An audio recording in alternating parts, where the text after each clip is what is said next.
शिव पुराण। राधे राधे। आप चैनल को सब्सक्राइब कर लें और शिव पुराण सुनने के लिए आप लोग तैयार हो जाएं। तो बोलो जय भोलेनाथ की। शिव पुराण श्रवण की विधि तथा नियम आज हम श्रवण करेंगे। शिव पुराण के श्रवण की विधि तथा श्रोताओं के पालन करने योग्य नियमों का वर्णन। सौनक जी कहते हैं, महाप्राज्ञ व्यासिष्ठ सूत जी, आपको नमस्कार है। आप धन्य हैं, शिव भक्तों में श्रेष्ठ हैं। आपके महान गुण वर्णन करने योग्य हैं। अब आप कल्याणमय शिव पुराण की श्रवण की विधि बताइए, जिससे सभी श्रोताओं को उत्तम फल की प्राप्ति हो सके। अब सूत जी कहते हैं, मुनि सौनक, अब मैं तुम्हें संपूर्ण फल की प्राप्ति के लिए शिव पुराण के श्रवण की विधि बता रहा हूँ।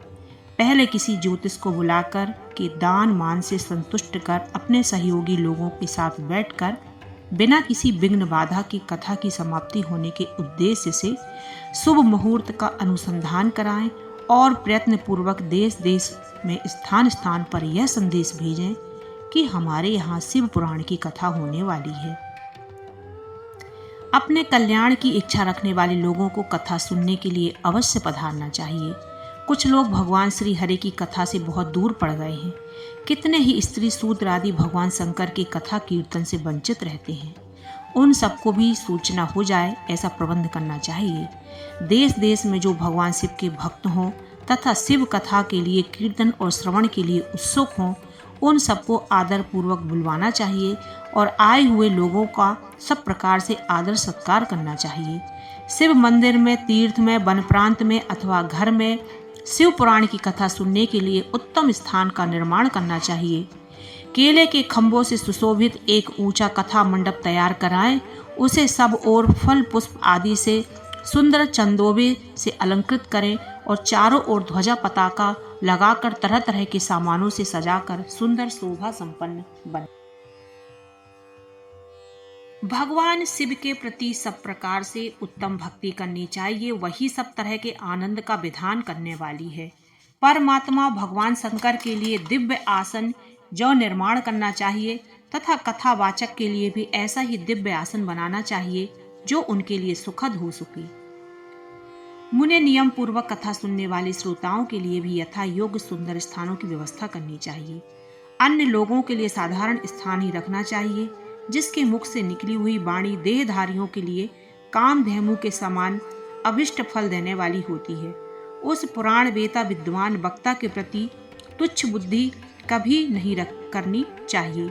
संसार में जन्म तथा गुणों के कारण बहुत से गुरु होते हैं, पर उन सब में पुराणों के ज्ञाता विद्वान ही परम गुरु माना गया है। पुराण वेता पवित्र, दक्ष, शांति, ईर्षा पर विजय पाने वाला, साधु और दयालु होने चाहिए। ऐसा प्रवचन कुशल विद्वान इस पुण्यमयी कथा को कहे। सूर्योदय से आरंभ करके 3:30 पहर तक उत्तम बुद्धि वाले विद्वान पुरुष को शिव पुराण की कथा उत्तम रीति से बांटनी चाहिए। मध्याह्न काल में 2 घड़ी तक कथा बंद रखनी चाहिए, जिससे कथा कीर्तन से अवकाश पाकर लोग मल मूत्र का त्याग कर सकें। कथा प्रारंभ के दिन से 1 दिन पहले व्रत ग्रहण करने के लिए वक्ता को छौर करा लेना चाहिए। जिन दिनों कथा हो रही हो उन दिनों प्रयत्न पूर्वक प्रातः काल का सारा नित्य कर्म समय में ही कर लेना चाहिए। वक्ता के पास उसकी सहायता के लिए एक दूसरा वैसा ही विद्वान स्थापित करना चाहिए। वह भी सब प्रकार के संशयों को निवृत्त करने में समर्थ और लोगों को समझाने में कुशल हो। कथा में आने वाले विघ्नों को दूर करने के लिए गणेश जी का पूजन करें। कथा के स्वामी भगवान शिव की तथा विशेषतः शिव पुराण की पुस्तक की भक्ति भाव से पूजा करें। तत्पश्चात उत्तम बुद्धि वाले श्रोता तन मन से शुद्ध एवं प्रसन्न चित्त हो आदर पूर्वक शिव पुराण की कथा को सुने।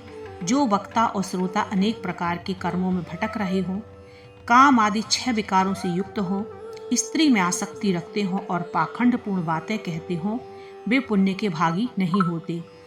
जो लौकिक चिंता तथा धन, घर एवं पुत्र आदि की चिंता को छोड़कर कथा में मन लगाए रहते हैं, उन शुद्ध बुद्धि पुरुषों को उत्तम फल की प्राप्ति होती है। जो श्रोता श्रद्धा और भक्ति से युक्त होते हैं, दूसरे कर्मों में मन नहीं लगाते और मौन, पवित्र एवं उद्देश्य शून्य होते हैं, वे ही पुण्य के भागी होते हैं। बोलो भोलेनाथ की जय। और शिव पुराण आप ऐसे ही सुनते रहें। अब इसके बाद हम शिव पुराण नियम कल सुनाएंगे। तब तक के लिए राधे राधे, और चैनल को सब्सक्राइब करना प्लीज़ प्लीज़ नहीं भूलना। राधे राधे।